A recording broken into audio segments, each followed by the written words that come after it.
ഈ rice cooker കാണുമ്പോൾ ഇന്നലെ രാത്രി അരി തിളപ്പിച്ച് വെച്ചിട്ട് രാവിലത്തേക്കുള്ള ചോറാണെന്ന് തോന്നിയോ? എന്നാൽ നമുക്കൊന്ന് നോക്കാം എന്താ ഇതെന്ന്.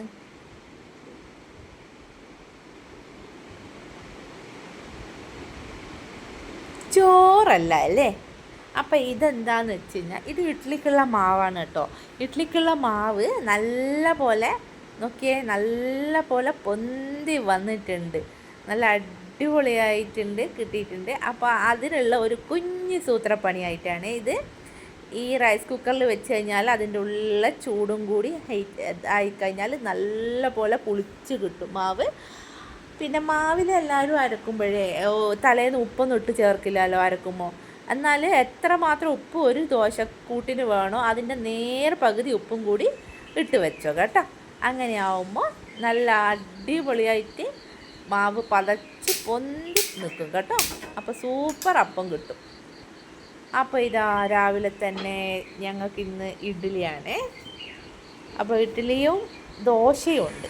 ഇഡ്ഡലി എല്ലാവർക്കും ഒന്നും ഇഷ്ടമല്ല, അതുകൊണ്ട് ദോശയും കൂടി ആക്കും. എനിക്ക് ദോശയാണ് ഇഷ്ടം. ആ കറമുറ തിന്നാനുള്ള ഇഷ്ടം ദോശക്കാണേ. കൈലാസിനാണ് ഇഡ്ഡലി കൂടുതൽ ഇഷ്ടം, ബാക്കി എല്ലാവർക്കും ദോശ തന്നെയാണ് ഇഷ്ടം.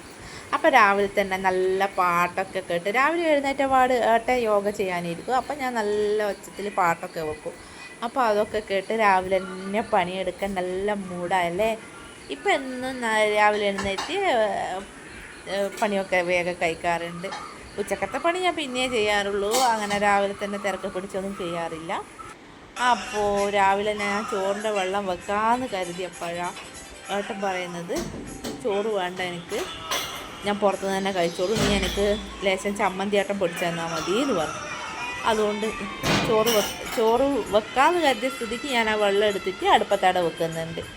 ഏതായാലും ചോറിൻ്റെ പണി എടുത്ത സ്ഥിതിക്ക് അതങ്ങ് നടന്നോട്ടേ കരുതി, പിന്നെ വെക്കണ്ടല്ലോ. അപ്പോൾ അതങ്ങനെ അവിടെ വെച്ചിട്ടുണ്ട്.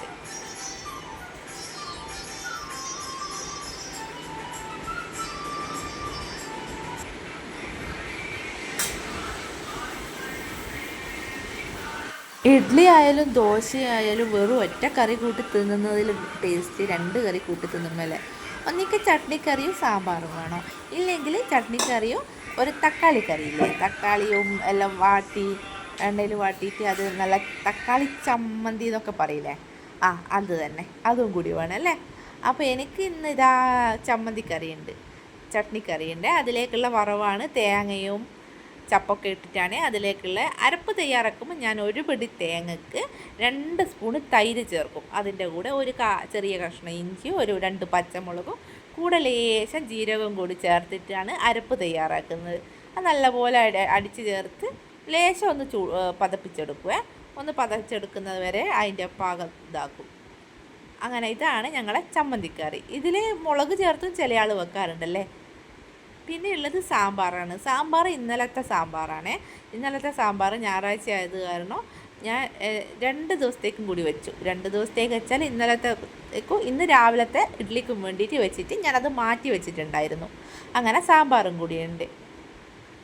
അപ്പോൾ ഇതെന്തിനാണ് ഈ ഇല ചൂടാക്കുന്നത് വെച്ചാൽ സുമേഷ് ചേട്ടൻ പറഞ്ഞില്ലേ ലേശം ചമ്മന്തി തന്നാൽ മതി ഉച്ചക്കത്തെ ഊണിനെന്ന്. അപ്പോൾ ആ ചമ്മന്തി പൊതിയാനുള്ള ഇലയാണിത്. അപ്പോൾ ചമ്മന്തിയും കൂടി ഏട്ടന് കൊടുത്തു വിടണം. അപ്പം നമ്മളെ വീഡിയോ ഇഷ്ടപ്പെടുകയാണെങ്കിൽ ചാനൽ സബ്സ്ക്രൈബ് ചെയ്യാൻ മറക്കരുത്. ഒരുപാട് പോരായ്മകളുണ്ടാകും. അപ്പോൾ ഇന്നത്തെ വീഡിയോ ഇത്രയേ ഉള്ളൂ.